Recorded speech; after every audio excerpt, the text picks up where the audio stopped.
चांदना परम ज्योति प्रकाश, परम ज्योति प्रकाश। बोलो राम। आचार्य श्री करे दरिया सुमे राम को शेष तिमिर का नाश।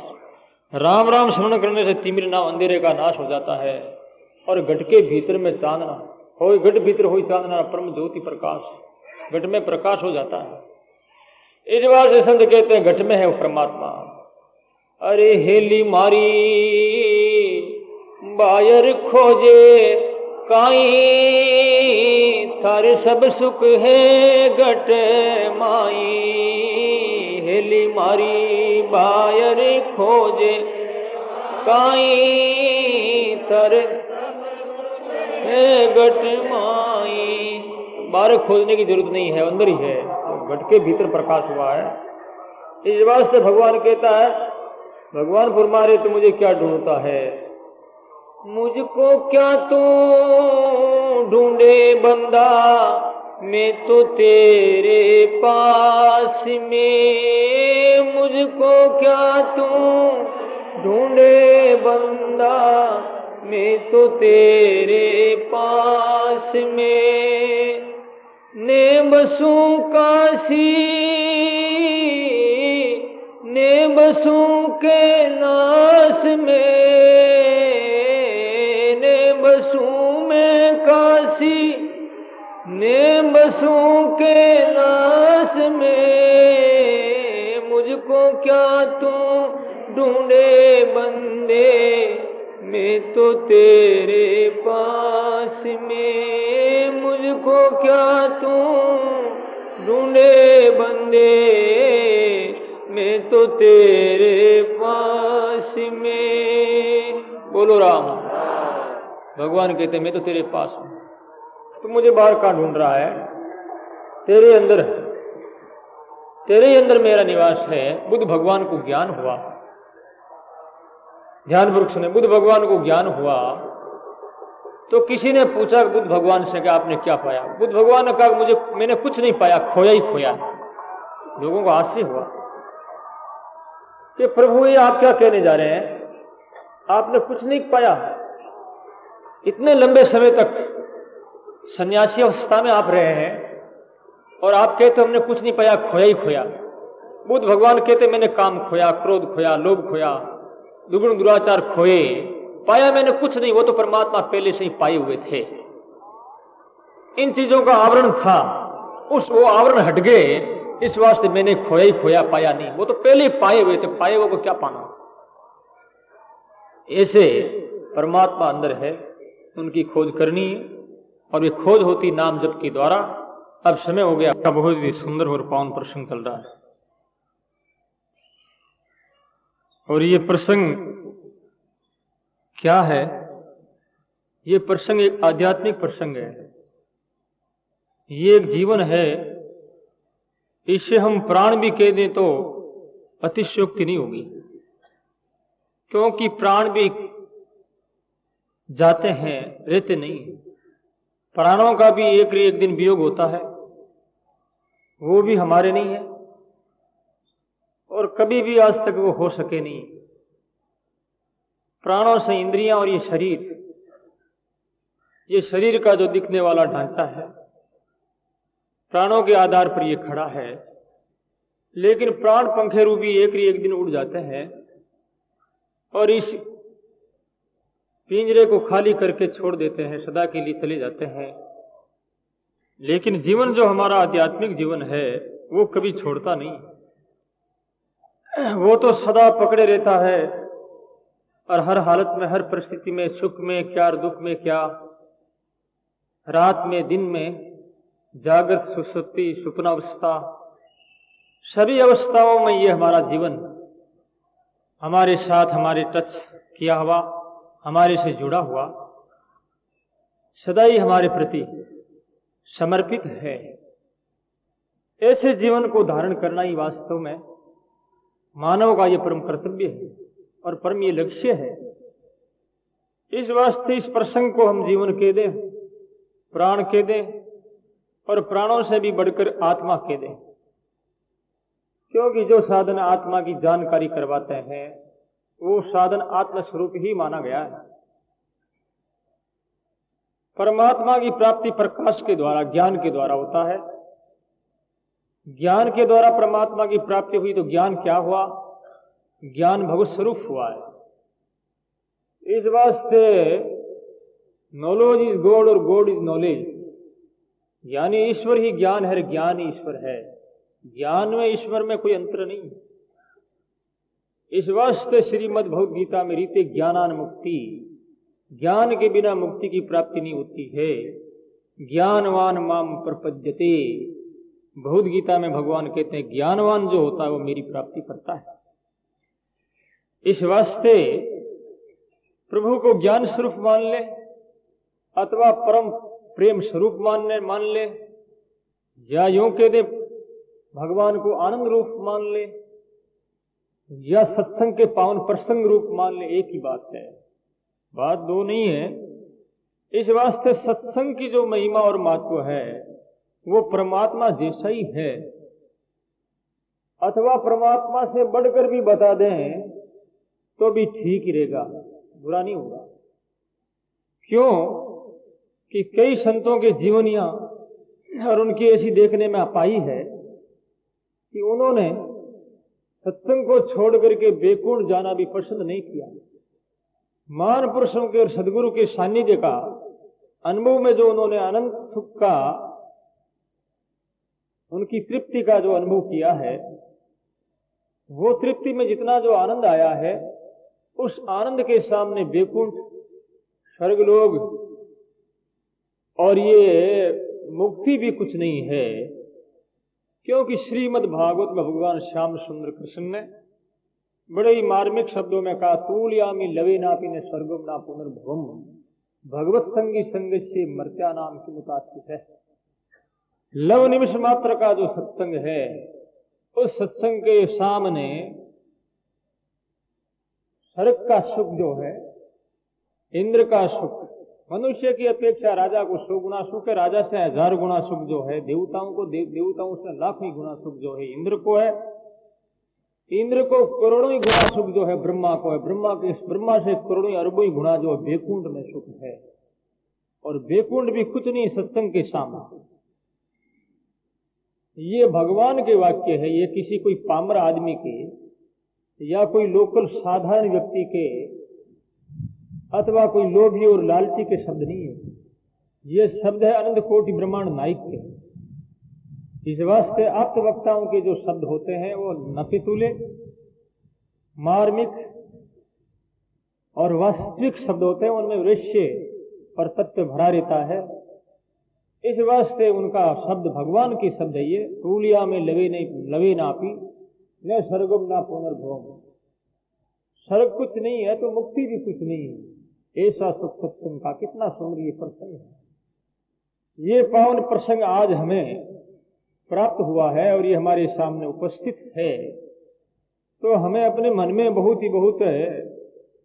धन्यवाद की स्मृतियां को लाना चाहिए, याद करना चाहिए कि आज मैं धन्य धन्य सुन उमा सुन, आज मैं बहुत धन्य हूं। यदि भी जगत में मेरा कोई भी आदर नहीं है, अवेलना है, तिरस्कार है, गुरु जी कह रहे हैं काकभूषण जी से, आज मैं धन्य हूं, बहुत धन्य हूं। यदि भी सब विधिहीन इस दुनिया के व्यवहार से, दुनिया की चतुरता से, समाज की प्रतिष्ठा, व्यवहारिक ज्ञान से भी मैं हीन हूं, परंतु भी मैं धन्य धन्य हूं। क्यों धन्य धन्य हूं? कि प्रभु ने मुझे आप जैसे महापुरुष का संपर्क कराया है, आप जैसे संत के पावन प्रसंग का अवसर प्राप्त दिया है। ऐसे अवसर का उपयोग मैं करूं और कर रहा हूं, इसलिए मैं धन्य धन्य हो गया हूं। तो हम लोगों के मन में ये होना चाहिए कि हम धन्य है। ये विश्वास ही तो काम करता है। आप स्वर्ग में भी बैठे हैं और आपका विश्वास नहीं है, आपके मानसिक जो है चिंतन आपको खा रहा है, तो स्वर्ग भी आपका नरक बन गया। कि वो मानसिक संतुलन बिगड़ा हुआ है। पागल आदमी को पागल खाने में भर्ती करके डॉक्टर लोग ट्रीटमेंट करते हैं, पागलपना खत्म करते हैं और उनका पागलपन समाप्त हो जाता है। उसके बाद वो देखता है, सोचता है कि ये मैं किधर कहां आ गया मैं। जब तक ये संसार का पागलपन अंदर घुसा हुआ है, कूट कूट करके भरा हुआ है, तब तक पागलपन की महसूसता नहीं होगी, उसके बारे में ज्ञान नहीं होगा, और ज्ञान बिना दुख नहीं होगा, और दुख के बिना उनका छुटकारा नहीं होगा। पागल आदमी ठीक हो जाता है तो वो मन में सोचता है मैं कहां आ गया यहां। उनके मन में इतनी घृणा हो जाती है अपने आप में, अपने आप से, कि ऐसे कैसे मेरा दिमाग खराब हो गया जो मैं यहां आ गया, यहां तो मुझे आना ही नहीं चाहिए था। ज्ञान होने जाने के बाद में फिर वो कभी भी पागल खाने में जाने की कोशिश नहीं करता है, कभी नहीं करेगा। तो सज्जनों, संसार ये ऐसा है, इस संसार के इस प्रकार की आवरण की जो दीवारें हैं अज्ञान की, इन दीवारों को तोड़ करके कोई प्रभु का प्यारा और लाडला सपूत इस सत्संग के पावन प्रसंग से जुड़ जाता है तो वो धन्य धन्य हो जाता है। इस बात से महाराज श्री यहां पर बता रहे हैं नाम स्मरण के बारे में। ये नाम स्मरण कैसा है, महाराज श्री कहते हैं कि तुम ऐसे पावन मानव का, श्रोत्रिय और ब्रह्मनिष्ठ का, महान पुरुषों का संग नहीं किया, और संग किए बिना अंतकरण में नाम की स्थापना नहीं हुई। नाम ने जो अपना मन मंदिर यानी भक्त के हृदय के मंदिर को नहीं बनाया है, उस मंदिर में राम राम रूपी विराजमान नहीं हुए हैं, उन्होंने आसन नहीं लगाया है, ऐसा व्यक्ति कैसा संसार में, उसका जीवन कैसा होगा? ऐसे जीवन जीने वाले व्यक्ति कौन से समाज में गिनती में आएंगे, किस लोगों की श्रेणी में आएंगे? क्या वो लोग जिंदे हैं, या वो लोग मरे हुए हैं, अथवा वो लोग पागल हैं जो पागलों की श्रेणी में आएंगे? आचार्य श्री इस विषय को लेकर के जो व्याख्या की है, जिन सदस्य ने महान पुरुषों का संग नहीं किया है, संतों के सानिध्य में नहीं आए हैं, सत्संग रूपी पावन प्रसंग का संपर्क नहीं हुआ है, ऐसे लोग उसी श्रेणी में आएंगे जिस श्रेणी में कोई भी शब्द से क्या, मन से क्या, स्फुरना से भी जाना नहीं चाहता है, कोई भी जाना नहीं चाहेगा, लेकिन फिर भी वो काल भगवान उसी पंक्ति में बैठाने की कोशिश करता है, उसी श्रेणी में लाने की कोशिश करता है, क्योंकि हम लोग उस श्रेणी के ही लायक हैं, फोर्थ क्लास का आदमी है और उसे मैनेजर बना दिया जाता है। तो सजनों, वो फैक्ट्री और वो कारोबार और मिलें, सारी व्यवस्था खराब हो जाएगी, बिगड़ जाएगी, उस व्यवस्था में टुकड़े हो जाएंगे और सारा कार्य चौपट हो जाएगा। आचार्य श्री इसी विषय को लेकर कहते हैं, कौन सी श्रेणी में वो लोग हैं, इस विषय में कह रहे हैं, सतगुरु संग नहीं संतया,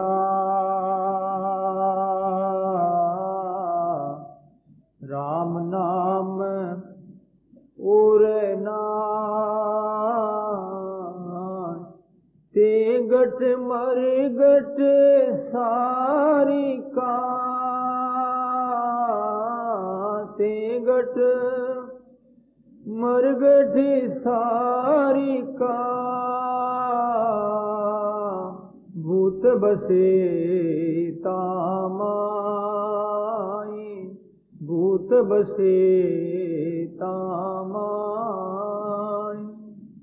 बहुत ही मार्मिक बात कह रहे हैं महाराज श्री, कह रहे हैं कि सदगुरु संग ने किया है, सदगुरु संग ने संचरा, संग किया नहीं कहा है, सदगुरु के संग में संचर नहीं किया है, सम्यक प्रकार ने चरती यानी अंदर स्थिति में अंदर हृदय में जो जाता है, चलता है, सदगुरु के हृदय में चलता है, यानी सदगुरु के शब्द में प्रवेश करता है, सदगुरु के सिद्धांत के अंदर जो है वो अपने आप को खो जाता है, खो देता है, उसे कहते संचरणा। हमारी चमड़ी के विभाग भाग में, अंदर भाग में जब ऐसे कभी कभी ऐसे कुछ जैसे कुछ चिंटियां चलती है तो हम कौन से शब्द का प्रयोग करते हैं? उस समय कहते हैं कि हमारे चमड़ी के ऊपर कोई दौड़ रहा है, ऐसा नहीं बोलते हैं। क्या करते हैं कि हमारे चमड़ी के अंदर कोई संचरण हो रहा है। इसका मतलब चमड़ी के बाहर भाग नहीं है, चमड़ी के अंदर भाग में संचरण हो रहा है, अंदर कोई चल रहा है। तो यहां पर आचार्य श्री ने रहस्य की बात कही कि आप लोग संग करते हो सदगुरु से, तो आप शरीर का संग करते हो, शरीर को सामने जाके झुका देते हो, लेकिन आपने सदगुरु के अंदर संचरण नहीं किया। अंतर क्या है? सदगुरु का जो शब्द है, सत्य स्वरूप परमात्मा स्वरूप राम जिसे कहते हैं, ब्रह्म जिसे कहते हैं, ब्रह्म के हृदय में, ब्रह्म के गर्भ में आप नहीं उतरे।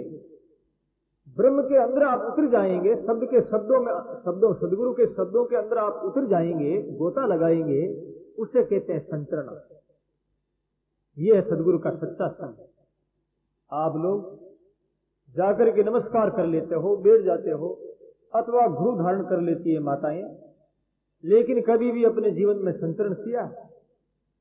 जो गुरु ने शब्द दिया है उसके अंदर आपने प्रवेश पाया? जैसे जय और विजय ने प्रवेश किया था, करने से रोक दिया था द्वारपालों ने, तो हमारे जीवन में भी ऐसे कोई द्वारपाल है? वो द्वारपाल कौन से? जय और विजय।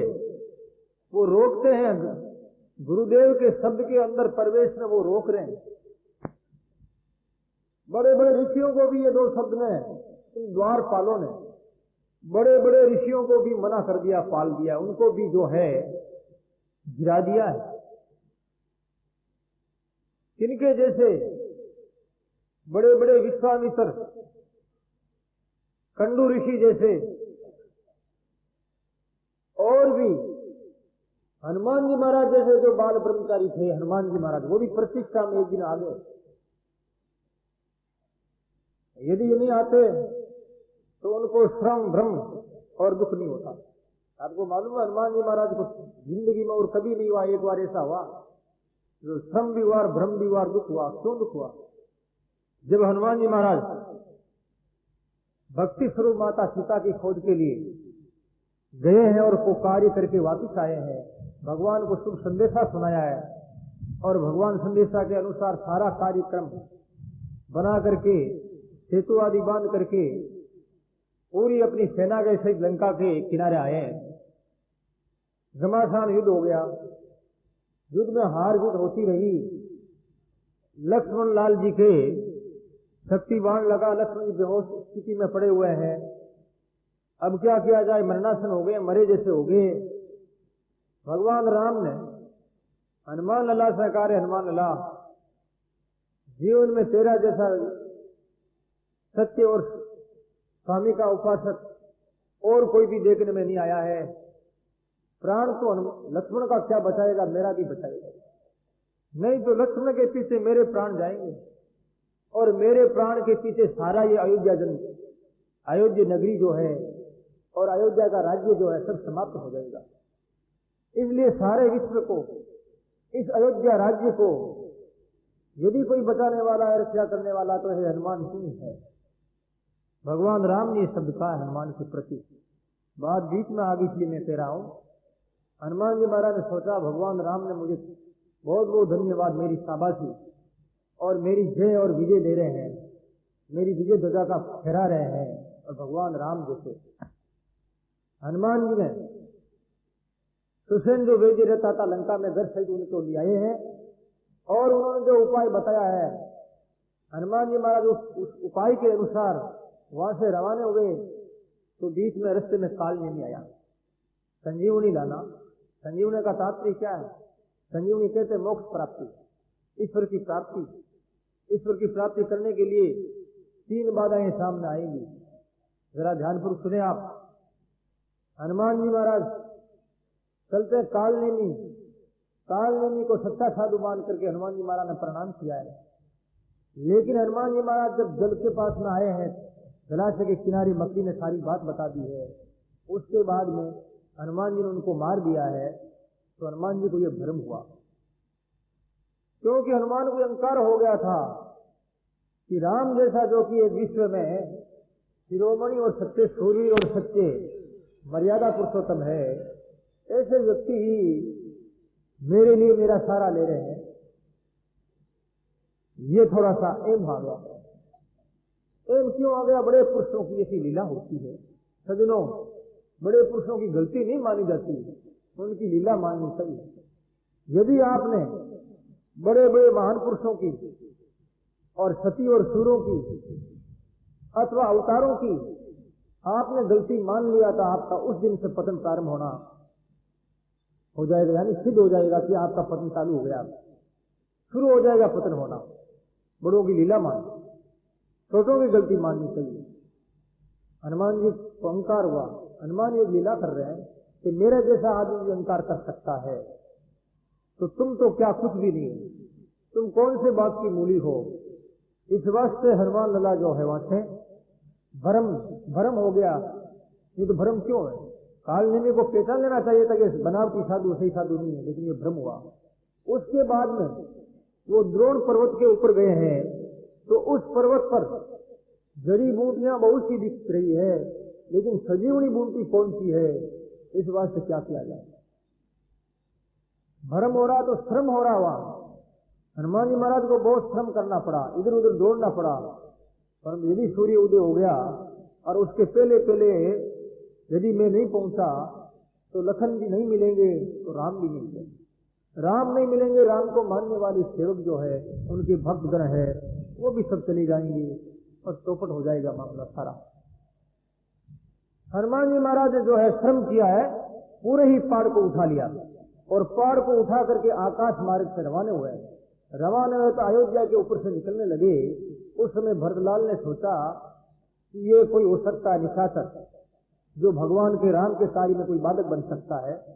तो मेरा यह धर्म है कि भगवान राम की थोड़ी सी तो मैं सेवा कर लूं, इस बाधा को तो मैं नष्ट कर दूं। भरतलाल ने ऐसा सोच करके वहां से बाण मारा है, और बाण मारते ही वो बाण हनुमान जी के जांग में लगा है। टांग में लगते ही हनुमान जी महाराज राम के करके धराशायी नीचे आ गए पहाड़ के सहित। भरतलाल को बहुत दुख हुआ, राम राम, मैंने भक्त के ऊपर बाण चला दिया। भगवान का साधक बनना चाहिए था, लेकिन मैं भगवान का आज बाधक बन गया, भगवान के भक्त के बाण मार दिया। भरतलाल दौड़ करके हनुमान जी के पास में नजदीक आए हैं और परिचय हुआ है। उसके बाद में सारी जानकारी प्राप्त हुई, बड़ा दुख हुआ भरतलाल को। और भरत जी ने कहा, हनुमान इस बाण के ऊपर आप बैठ जाइए और मैं अभी जो है आपको वहां शीघ्र ही पहुंचा देता हूं। लेकिन हनुमान जी महाराज बोले कि आपकी कृपा ही बहुत कुछ है, आपकी कृपा से सब संभव है।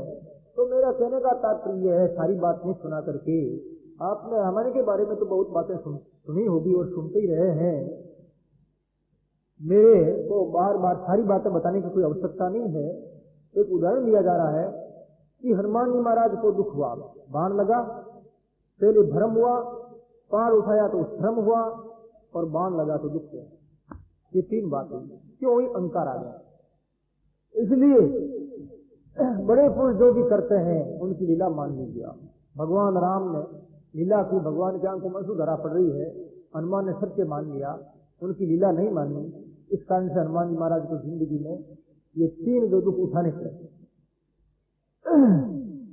इसी प्रकार से हनुमान जी के बारे में भी हम लोग जो हनुमान जी पावन पुत्र के उपासक लोग हैं, यहाँ पर बैठे हुए हैं, हनुमान जी महाराज को लोग बहुत मानते हैं, सभी जाति वाले मानते हैं, क्योंकि एक शक्ति का प्रतीक है और कलयुग में एक विशेष देवता है ये।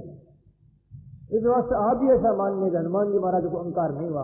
आप ऐसा नहीं माने हनुमान जी को अहंकार हुआ। हनुमान जी महाराज हम लोगों को शिक्षा दे, उनको भी अहंकार नहीं हुआ, उनको तो ऐसा ही मानना है। इसलिए बड़े पुरुषों की लीला मानिए और छोटों की गलती मानिए, तभी हमारा कल्याण होगा।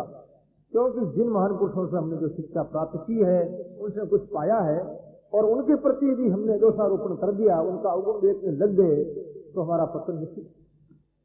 ये सही बात है।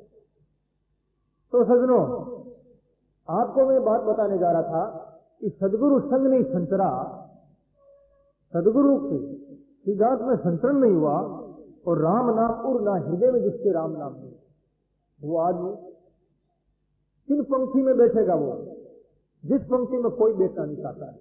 महाराज ने बिठा दिया उनको, गट मरगट सारिकार भूत बसे सामान। वो गट कैसा है? मरगट के समान, शमशान के समान है।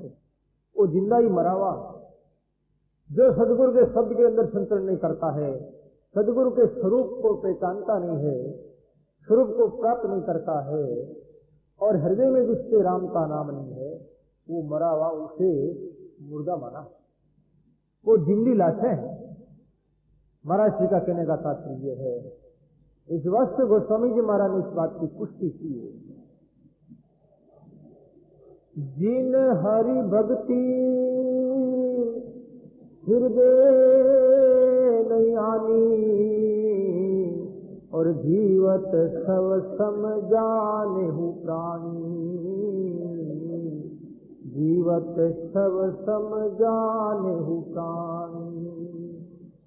तुलसीदास जी महाराज ने यही बात कही है, जिसके हृदय में भगवान की भक्ति है, भक्ति नहीं है, वो जीवत सब नाम मुर्दा, जीवत सब सम जाने वो प्राणी। गोस्वामी जी महाराज ने सौदे लोगों को मरा हुआ माना है। कौन काम बसे कृपन विमूढ़ा, अति दरिद्र अजसी अति बूढ़ा। कौन काम बसे त्रिपुन विभूढ़ा, अति दरिद्र अति अजसी अति बूढ़ा। कोल कहते हैं बाम मार्गी कुंडापंथी को। कुंडापंथी का कभी भला नहीं होता, कल्याण नहीं होता है, और वो काम के बस में रहता, सदा ही कामना के बस में रहता है। वो क्या है? वो भी मरा हुआ है। वो जिंदा कहते हैं, काम के पराधीन है, वासना के पराधीन है, उसकी विजय नहीं है। आज तुम्हारी जो है यंग जनरेशन क्या कर रही है, ये किसके बस में है? क्या तुम्हारे आप लोगों के बस में है? माँ के बस में है वो, या पिता के बस में है, या स्त्री के बस में है, या कोई चित्रहार आ रहा फिल्म उसके बस में? किसके बस में? वो स्वतंत्र नहीं, आजाद नहीं। इसलिए कोल काम क्या है? काम केवल नारी ही नहीं है, काम केवल संसार के भोग ही नहीं है। काम नाम है कामना। वो कामना नारी की भी हो सकती है, वो कामना अर्थ की भी हो सकती है, वो कामना मान और प्रतिष्ठा की हो सकती है, वो कामना वाहवाही की, जैसे मैंने आपको जय और विजय के बारे में बात बताई, इसकी भी हो सकती है। ये द्वारपाल है, ये सदगुरु के राज्य में हमें प्रवेश नहीं करने दे रहे हैं। इस वास्ते कौन काम कृपन विमूढ़ा। कृपन किसे कहते हैं? जिसके पास में अनाप शनाप धन है, पैसा है, और वो दरिद्र नारायणी गरीबों की सेवा नहीं करता है, महान पुरुषों की वो सेवा नहीं करता है, वो कृपण है, गया बीता कोई काम का नहीं। इस वास्ते श्रीमद् भागवत में आया है, ऐसा जो आदमी यावत जठरम भ्रिय तावत स्वतम ही दही नाम अधिकम यो अभिमन्येत से अस्तनो दंड मरहति। पेट भरा हुआ भोजन उतना ही आपका है, और उससे आगे धन को आप अपना अधिकार मान करके अपना मानते हो, तो महाराज कहते हैं वो चोर है, उसे दंड मिलेगा। इस वास्ते कृपन का धन जो अच्छा काम में कभी नहीं लगता है। आज कुछ जातियां ऐसी हैं, कुछ वर्ग और कुछ समाज ऐसे हैं, अर्थ और कला को लेकर के आकाश को छूने लग गए हैं। इतने धनाढ्य हो रहे हैं। आज अमेरिका इतना धनाढ्य क्यों है? आज भारत पिछड़ा देश क्यों है? कभी समीक्षा की? कभी इस बारे में विचार किया? भारत गरीब क्यों? अमेरिका, इंग्लैंड इत्यादि देश से, जापान वगैरह बहुत तरक्की करके और विज्ञान के क्षेत्र में इतने आगे बढ़ रहे हैं, चांद से भी आगे बढ़ गए। अब पता नहीं कोई वैकुंठ भी प्राप्त कर ले। वैकुंठ तो प्राप्त होना मुश्किल है, पर सिर्फ वो कोशिश है उनकी। भारत पिछड़ा देश, भारत कंजूस है। और दूसरा नंबर भारत में क्या है? ईमानदारी नहीं है। तीसरा नंबर भ्रष्टाचार है। अमेरिका ईमानदारी है, उसमें एक ही गलती उन देशों में, एक स्त्री को छोड़ दिया, दूसरी स्त्री के साथ में शादी कर ली। जैसे कोई वो नट होते हैं ना, जंगल में रहने वाले, क्या बोलते हैं उनको? साटिया बोलते हैं मारवाड़ी में। साटिया लोग क्या करते हैं, एक को छोड़ करके दूसरे के साथ में हरण कर लेते हैं। इतनी गलती है उस देश में, बाकी वो देश इतना ईमानदार, सच्चाई, ड्यूटी बजाने वाला, टाइम नहीं, एक मिनट की उससे बात नहीं करेंगे। और धर्म पुण्य दान करेंगे, बहुत कुछ करेंगे, वो करते ही रहते हैं, इसलिए आगे बढ़ गए। हमारे भारत में भी कुछ समाज ऐसा है, बढ़िया समाज, ज्यादा संख्या में धनाढ़ी मिलेगा। दूसरी जातियों की अपेक्षा क्यों मिलेगा? ये दान पुण्य करते हैं, थोड़ा बहुत करते हैं। क्यों? इस जाति में ज्यादा लोग पैसे वाले मिलेंगे, दूसरी जाति में भी पैसे वाले हैं पर कम मिलेंगे, और पैसे वाले होंगे भी तो दान पुण्य नहीं करेंगे। क्योंकि कृपणता जो परंपरा की है, वो हृदय में बैठी, वो जगह छोड़ नहीं रही। कृपणता ने चारों ओर जो है आवरण से ढक दिया है उनको। इस वजह से, यानी कहने का तात्पर्य है, आपको मालूम नहीं है, ये ज्योतिष, ये महात्मा ज्योतिष है, ज्योतिष में बहुत पारंगत है। मैं मानी कर रहा हूं, ऐसे ज्योतिषों के आप पास जाते हो, आपको क्या बताते हैं? क्या कहते हैं? शनि लगा हुआ है, तुम्हारे राहु लगा हुआ है, केतु लगा हुआ है, और उसके बाद में वो समाधान। दूसरी जाति में भी पैसे वाले हैं पर कम मिलेंगे, और पैसे वाले होंगे भी तो दान पुण्य नहीं करेंगे। क्योंकि कृपणता जो परंपरा की है, वो हृदय में बैठी, वो जगह छोड़ नहीं रही। कृपणता ने चारों ओर जो है आवरण से ढक दिया है उनको। इस वजह से, यानी कहने का तात्पर्य है, आपको मालूम नहीं है, ये ज्योतिषी, ये महात्मा ज्योतिषी है, ज्योतिष में बहुत पारंगत है। ये मैं मानी कर रहा हूं। ऐसे ज्योतिषियों के आप पास जाते हो, आपको क्या बताते हैं? क्या कहते हैं? शनि लगा हुआ है, तुम्हारे राहु लगा हुआ है, केतु लगा हुआ है, और उसके बाद में वो समाधान के लिए क्या कहते हैं? पुण्य करो, दान करो। ये कहते हैं नहीं कहते हैं? पुण्य दान होगा तो उससे क्या हमारे कर्म खत्म होते हैं, हमें एक रास्ता मिलता है, हृदय हल्का होता है और मानसिक संतुलन ठीक होता है, फिर आदमी आगे बढ़ता है। जब अंधकार भी आ जाता है, प्रकाश है ही नहीं, अंधेरा ही अंधेरा है, तो भाई रास्ता ही नहीं मिलेगा तो कैसे चलेंगे? इस वास्ते क्या कहते? दान पुण्य करो। एक बहुत बड़ा प्रकांड विद्वान नागौर में राजा साहब नाम करके मेरे वो विद्या गुरु रह चुके हैं, यानी काशी के विद्वानों को भी चैलेंज किया उन्होंने। इतना बड़े विद्वान थे वो राजा साहब, ज्योतिष में क्या, और संस्कृत ग्रामर में, व्याकरण में, वेदों के, साहित्य के, इतिहास के, पता नहीं उनकी क्या खोपड़ी थी। और ऑटोमेटिक एक वकील से उन्होंने अनुनय किया कि वकील साहब मैं इंग्लिश पढ़ा हुआ नहीं हूं, कृपया आप थोड़े से मुझे इंग्लिश पढ़ा दो। तो इंग्लिश पढ़ने के लिए वकील से बोले, वकील बोले महाराज आप साधु बाबा हो, क्या करेगा इंग्लिश से, इंग्लिश तो हम लोगों की है, आप क्या करोगे? तो उनके मन में ऐसा आया, फिर वो क्या है, पुस्तकें खरीद करके करते करते इंग्लिश की स्पीच इसकी इतनी अच्छी हो गई, वकीलों को भी मात कर देते थे। अब तो धाम पधार के उनका नाम ही राजा साहब था, और इतने वो सरल थे, गट्टी पीसते थे। ज्ञानपूर्वक सुने आप, काशी से विद्वान आए से, पंचांग भी वो स्वयं करते थे, पंचांग बनाते थे। मुझे भी उन्होंने पंचांग बनाना सिखाया, ज्योतिष का भी ज्ञान मुझे बहुत सिखाया उन्होंने, मैंने छोड़ दिया इनको। काशी के विद्वान आए उनसे साक्षात करने के लिए, तो वो गट्टी पीस रहे थे, हाथ का पिसा हुआ खाते थे, हाथ से रोटी बनाते थे। महापुरुष थे, उस कोटि के पहुंचे हुए संत थे वो, इतना दुबला पतला शरीर था उनका। 6 घंटा लगातार जो है वो विष्णु सहस्त्र नाम का पाठ करते थे, 6 घंटा बैठ करके रात में। उसके वजह से उनके अंदर एक परमात्मा की ऊर्जा शक्ति प्रकट हो गई, इसलिए हर विद्या में, हर क्षेत्र में उसका जो है कंट्रोल हो गया। उदाहरण मैंने इस वास्ते दिया है, वो महापुरुष था मेरी दृष्टि में। और भी लोग बहुत मानते, जब धाम पधार गए, करीबन वो 80-90 वर्ष की आयु में धाम पधारे थे। इतने समय तो पारसी के विद्वानों ने देखा कि ये पूछा कि वो कहां है, लक्ष्मण दास जी शास्त्री कहां है? तो बोले लक्ष्मण दास जी तो कहीं होगा, गट्टी बीच रहे थे कि नहीं, कौन है के? और लक्ष्मण दास तो मनी के वे आरसी वारी, ये मिले कुचेले कपड़े पहने हुए, ये लक्ष्मण दास जी शास्त्री कैसे हो गए, समझ में नहीं आ रहा।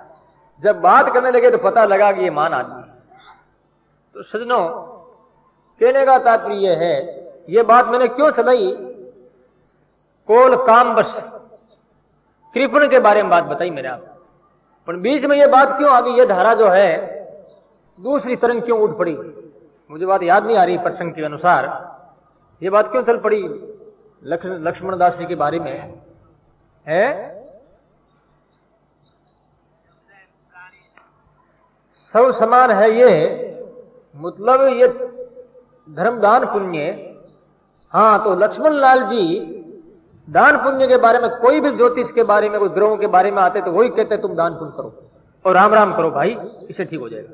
क्या बताते हो?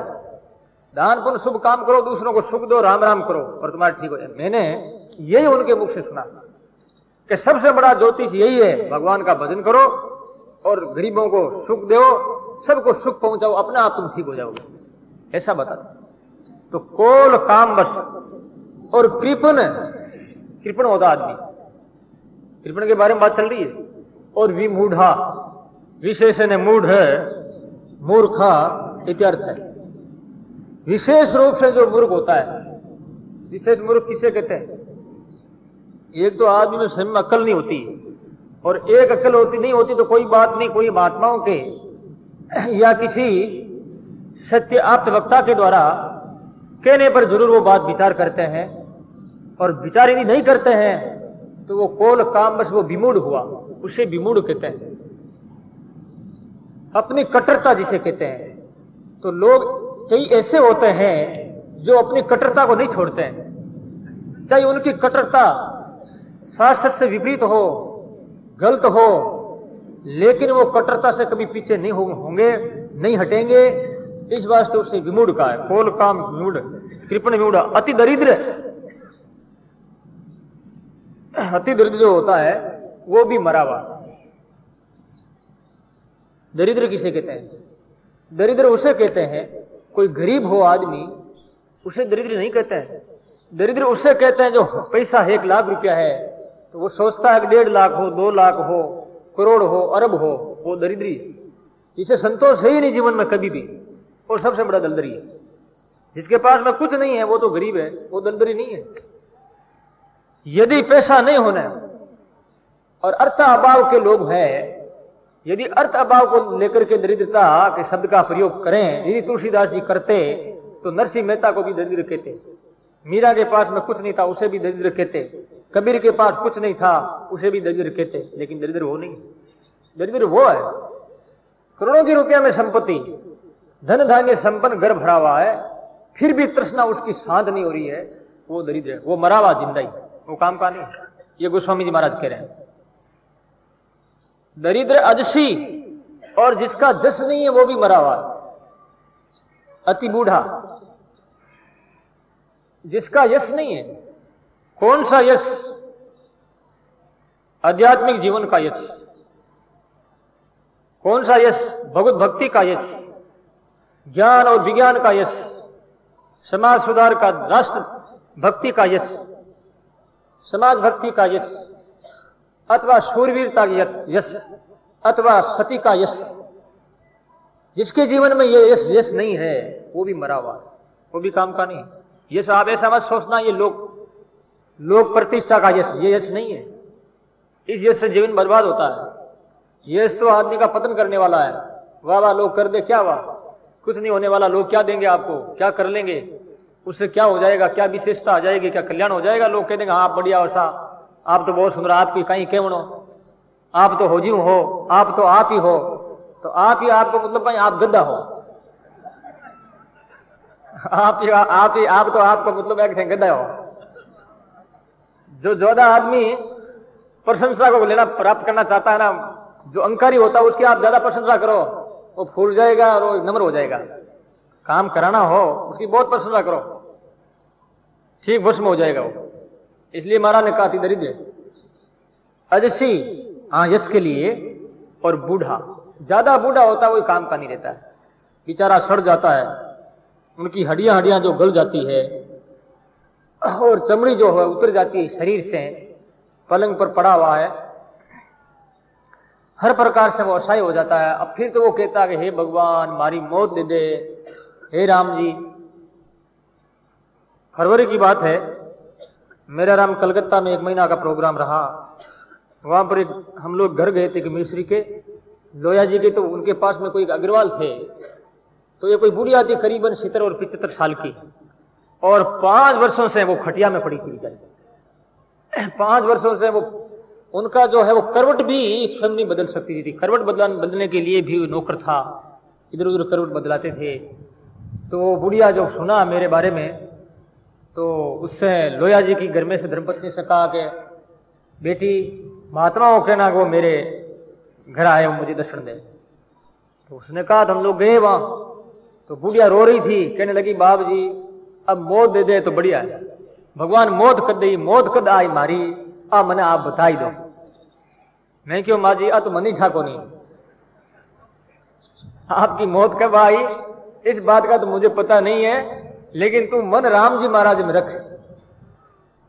अपन तो मरे हुए शरीर को लेकर के बोलते हैं जिंदे, अरे भाई पहले शरीर कौन था, ये तो उपाधि है, पहले भी नहीं था बाद में भी नहीं रहेगा। जैसे अभी आप लोग बैठे हो और ये पंडाल तना हुआ, ये माइक लगा हुआ है और ये पोजीशन है, ये बीच बीच में पोजीशन है, उसके बाद आप चले जाएंगे, ये पंडाल नहीं आएगा तो फिर आप रोएंगे क्या, अरे मेरे घर पंडाल नहीं चला रहे, ये साथ क्यों नहीं चलते, इतने आदमी साथ क्यों नहीं चलते, बाबा जी साथ क्यों नहीं चलते, रोएंगे क्या? ये तो बीच का पड़ाव है, तो ये शरीर तो बीच का पड़ाव है, ये तो मरा हुआ ही है। माँ जी मैंने कहा तू मरी भी मान ले अपने आप को, क्या है, तू तो भजन कर, भगवान में मन रख, जिंदा है तो क्या, मरा हुआ है तो क्या, आत्मा तो है जैसी है।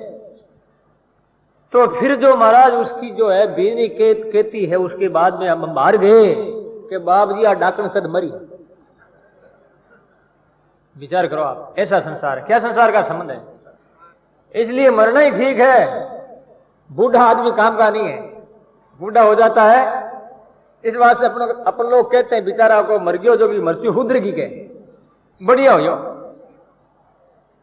इस वास्ते गोस्वामी जी महाराज ने जो बात की वो ठीक सोच समझ करके कही है। ये बातें आगे और भी दूसरी है, लेकिन वाणी फिर चलनी पड़ेगी, वाणी का जो कार्यक्रम बीच में रुक जाएगा, कल बताऊंगा इसी बातें आगे मरा और कौन है, देखा जाएगा यदि इसी याद आएगा तो आचार्य श्री दरिया महाराज कहते हैं सतगुरु है, अच्छा अति ऊढ़ अजसी अति बूढ़ा, और कौन मरा हुआ है, तन पोषक निंदक अग खानी, और शरीर का जो पोषक है, रात दिन शरीर को ही बनाता है, शरीर को ही संवारता है, रात दिन शरीर में लगा हुआ सुंदरता में थोड़ा सा गड़बड़ी हो गई कि क्या करूं मैं थक गया, दुबला पतला हो गया, मुंह में झुर्रियां पड़ जाती है तो और की पाउडर ही लगाते हैं, कि सफेद हो जाते हैं तो काला करने के लिए लेपन लगाते हैं कि सफेद हो जाए काला हो जाए, काला हो जाए सही तो तेरा मजबूत नहीं बनेगा।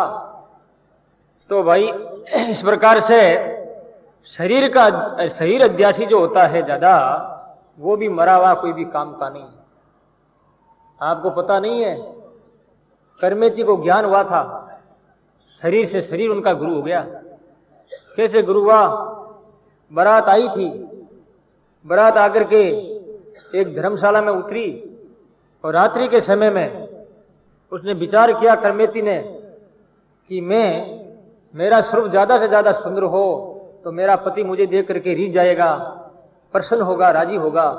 ऐसा सोच करके वो बार बार सुंदर सुंदर कपड़े पहन रही थी, साड़ी बदल रही थी, कभी जो है मांग सिंदूर लगा रही थी, कभी टिकी लगा रही थी, लेकिन बार बार ठीक नहीं लगने से बार बार उतारती थी, फिर लगाती थी, फिर साड़ी उतारती, फिर दूसरी पहनती। ऐसे करते करते काफी समय बीत गया। कांच में शीशा में देखती थी, फिर उसे मन में वैराग हुआ कि एक ऐसा जो पति है, जो एक मरण धर्मा है, जो काल का एक शिकारी है, काल का चारा है, उसके लिए मैं इतनी प्रयत्न कर रही हूं, इसके लिए यदि मैं भगवान का और भगवान के लिए उसको पति मान करके प्रयत्न करूं तो मेरा कभी का बेड़ा पार हो जाता। बैराग हो गया उसे अपने शरीर से ही, और वहां से वो कर्मेती निकल गई। निकल करके एक कोई ऊंट कंकाल था, मरा हुआ ऊंट, उस ऊंट के अंदर बैठ करके वो परमात्मा का ध्यान करने लगी।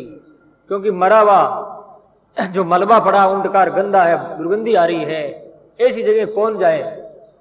तो परशुराम जी उनके पिताजी थे, राजपुरोहित थे, उन्होंने अपने सेवकों को भेजा, इधर उधर दौड़ाया कि भाई कहां चली गई है पता नहीं। बहुत लोग इधर उधर दौड़ते गए, बहुत बहुत खोज की, लेकिन मरे हुए ऊंट के पास में कौन जाए, क्योंकि ये विश्वास ही नहीं था कि भाई इसमें शायद बैठी होगी, ये विश्वास कैसे हो सकता है। तो उस कंकाल में वो बैठ करके ध्यान करने लगी, उनको बैराग हो गया महाराज। इसलिए मीरा ने तो यहां तक कह दिया है कि ऐसे बर को क्या बरूं रे जो जन्मे मर जाए, ऐसे बर को क्या बरूं रे जो जन्मे मर जाए, राम जी जो जन्मे मर जाए। बर बर ये एक सांवरो रे, बर बर ये एक चुड़ लो अमर होए जाए, लिगने मारी राम से लगी थे तो समझो नी सुहागन सुरता, नारे लिगने मारी राम से लगी। ऐसे बर को क्या बरूं रे जो जन्मे मर जाए। मीरा ने तो परमात्मा को ही पति रूप में मान करके परमात्मा से ही प्रेम किया था कि जो जन्मे मर जाए, बर बरिए मारो सांवरो रे चुड़ लो अमर हो जाए। तो आध्यात्मिक जीवन का जो आनंद है वो तो आनंद ही अलग है भाई। संसार का आनंद अलग है, संसार का आनंद नहीं है। संसार का तो वैसा ही आनंद है जैसे कोई खुजली होती है ना आदमी के, तो खुजली होती, खुजली खुजालता है तो मजा आता है उसे, और जब वो खून आने लग जाता है नखों से, उसके बाद में कितना जलता दर्द होता है। राम राम राम। जब खुजली चलती है ना, एक भाई की खुजली चल रही थी, तो किसी एक दूसरे भाई ने कहा कि तू खुजली खुजालना छोड़ दे तो थने इसके ईमान में इनाम इस बदले एक ऊंट दे दिया जाएगा, ऊंट भेंट करूंगा तेरे। उसने कहा कि भाई खुजली तो मैं नहीं छोड़ता, कि तेरा थारा जो ऊंट है ना एक रगड़गा में आवे दावे गए, ये तो मन मजो आवे है। और ऊंट एक रगड़गा में आवे, एक रगड़गा में जावे गए। ऊंट मेरे सामने कुछ नहीं है, इतना खुजली में मुझे मजा आता है। तो संसार का मजा तो है ऐसा, और आध्यात्मिक जो आनंद है वो तो अलौकिक और दूसरा आनंद है। जिन्होंने जो प्राप्त किया अनुभव है उन्होंने ही लाभ उठाया है। इसका मतलब आप गलत नहीं समझे माताएं, ऐसा नहीं सोचें कि महाराज ने कह दिया तो हमारे पतियों को जो हम जो है सेवा नहीं करेंगी, ये तो असली पति है नहीं, ऐसा नहीं सोचे। ये शरीर के पति इनकी सेवा तो करना है, क्योंकि व्यवहारिक जीवन सामाजिक जीवन है, उस जीवन में तुम जीने वाले, उस जीवन का उत्तरदायित्व तो आपको पूरा करना होगा। वो तो करते रहो, शरीर से वो राजी, शरीर उनको सौंप दो और मन सौंप दो भगवान को। इस वास्ते आत्मा का पति है राम जी महाराज, भगवान है, और शरीर का पति ये संसारिक पति है। इस वास्ते ऐसा कोई गलत नहीं समझे माताएं कि महाराज ने कह दिया महाराज की बात, क्योंकि उल्टी बात जल्दी मानते हैं लोग ये, क्योंकि ये काम तो अपने अनुकूल है ना, ये जल्दी काम बात हर दिन बैठ जाती है, बात मानी जाती है, ऐसा नहीं मानना है। तो वो कर्मेती 2-4 रोज के बाद में एक कोई संघ, वृंदावन जाने वाला संघ गुजर रहा था वहां से मार्ग से, तो वृंदावन चली गई और वृंदावन जाकर के प्यारे श्याम सुंदर पति को, उन्हीं को पति के रूप में वर्णन करके उनकी साधना करने लगी और खूब भजन किया। कई वर्षों के बाद में जब पिता परशुराम जी को पता लगा कि मेरी बाई वहां साध्वी बनी हुई भजन कर रही है, तो वहां वो गए और वहां जाकर के बाई को देख करके रोने लगे, आंखों में आंसू आने लगे। बाई गजब कर दिया तुमने, तो साध्वी बन गई है, और तुम मारो नाक बांट दियो। क्या बोलते हैं, तुमने नाक काट दिया। भाई ने क्या उत्तर दिया कि पिताजी ज्यादा ही आप नाक से राजी हैं और भजन नहीं करेंगे तो आपको अगले जन्म में हाथी बनना पड़ेगा। हाथी के नाक बहुत लंबा होता है, तो नीचे वो टेढ़ता रहता है, लटकता रहता है। हाथी के नाक वो लंबा है। ऐसे संसार के नाक से कोई नाक रहने वाला नहीं है। नाक तो उससे रहेगा परमात्मा से, वो नाक रखने वाला है। और मैंने सच्चा नाक का आसरा लिया है, मैंने जगत का आसरा नहीं लिया है। और आपको भी नाक रखना हो, इज्जत रखनी हो, तो मेरे जैसे मेरे प्यारे प्रभु से, मेरे पति से संबंध जोड़ दो, उससे उनको मार्ग मिल गया। तो ऐसे भगवान के भक्त होते हैं। तन पोषक क्या काम का। और जो निंदक होता पाप करता रहता है वो भी काम का नहीं संसार में। तो महाराज श्री कहते हैं वो मरगिट के सान भूतों के समान है वो सब, ऐसा सब काम, ऐसा शरीर भी काम का नहीं। बहुत सुंदर बात कही। राम नाम ध्याया नहीं,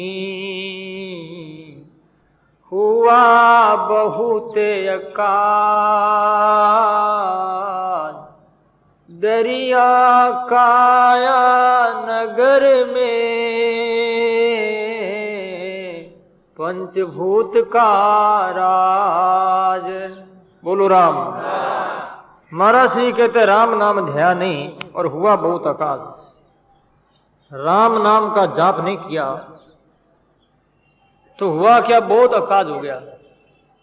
माताएं जब दुखी हो जाती है घर में काम करते करते अपने बच्चों से, आज तो बहुत अकाज हो गया, या कोई घर में विघ्न हो जाता है, गड़बड़ी हो जाती है, तो बोलते कि आज तो अकाज हो गया।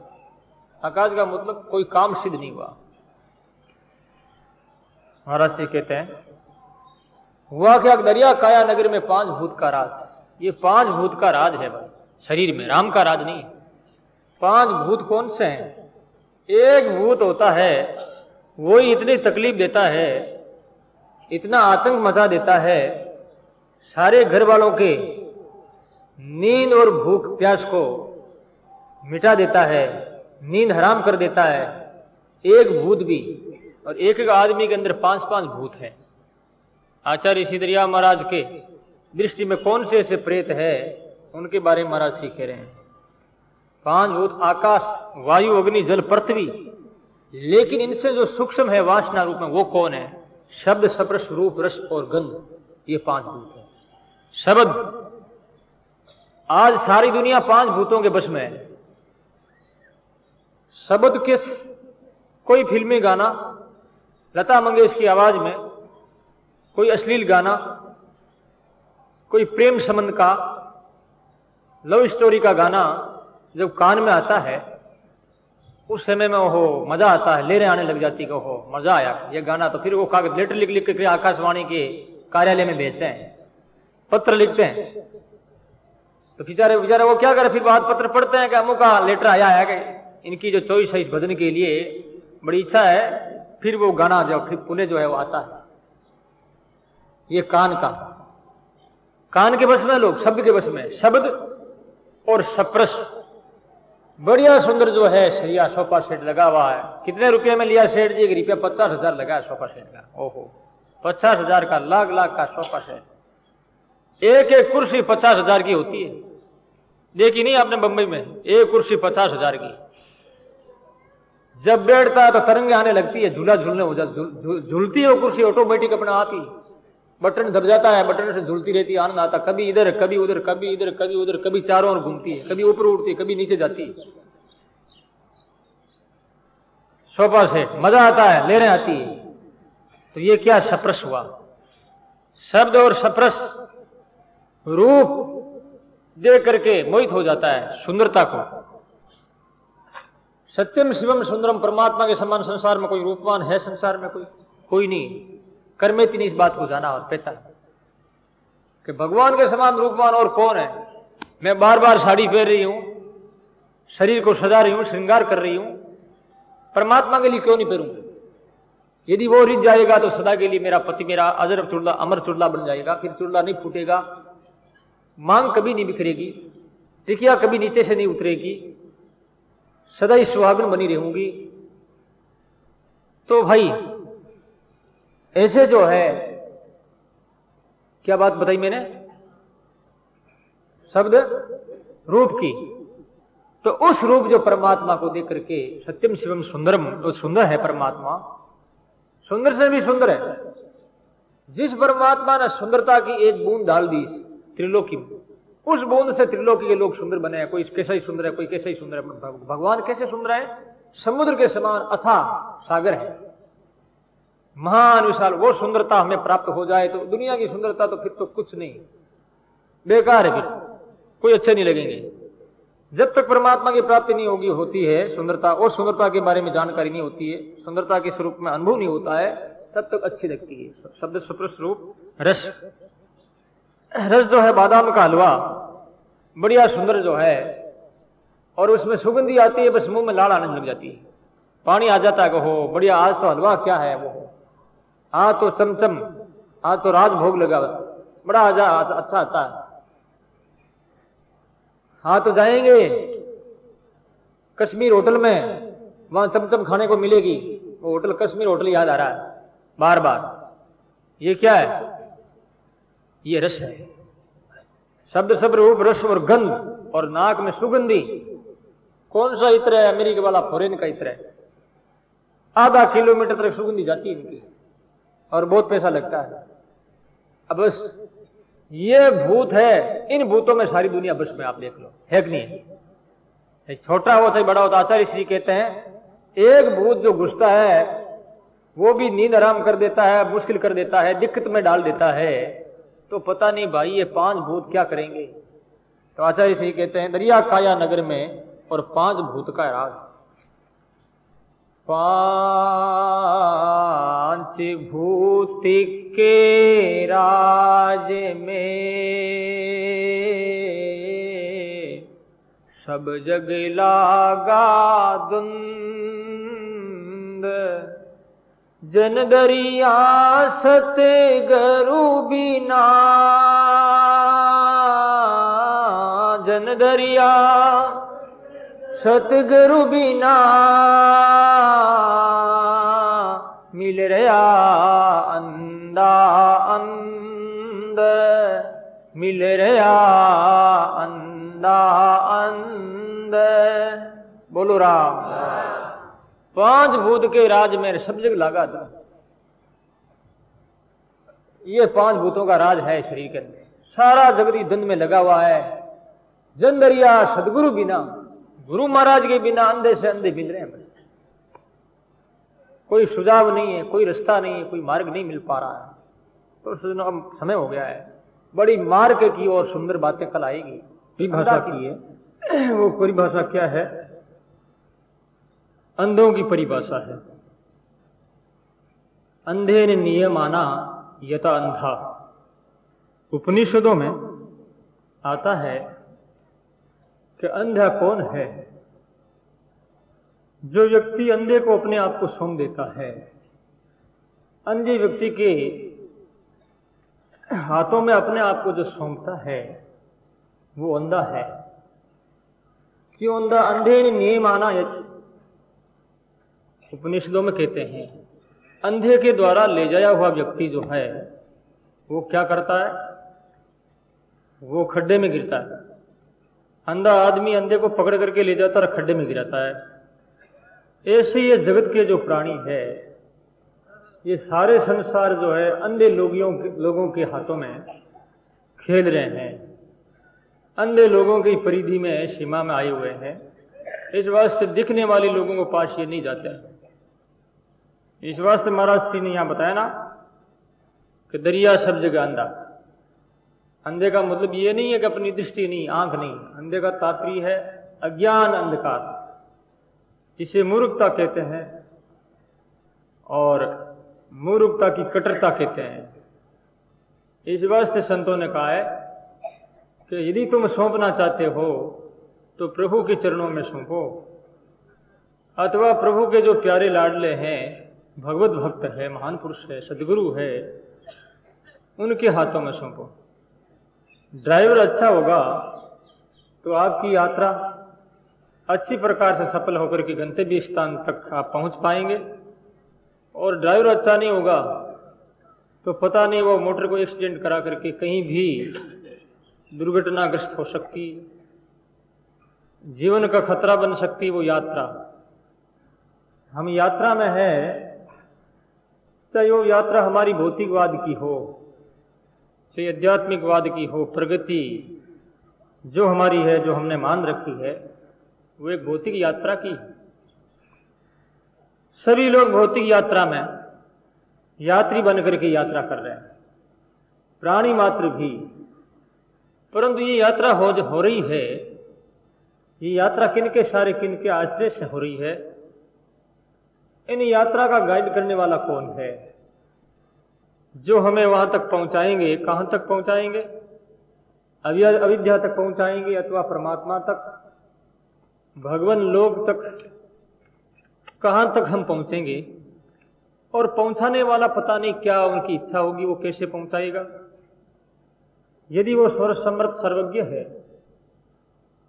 और यदि उनको उस रास्ते का गांव का अनुभव है तो ठीक रास्ते पर वो पहुंचा सकता है।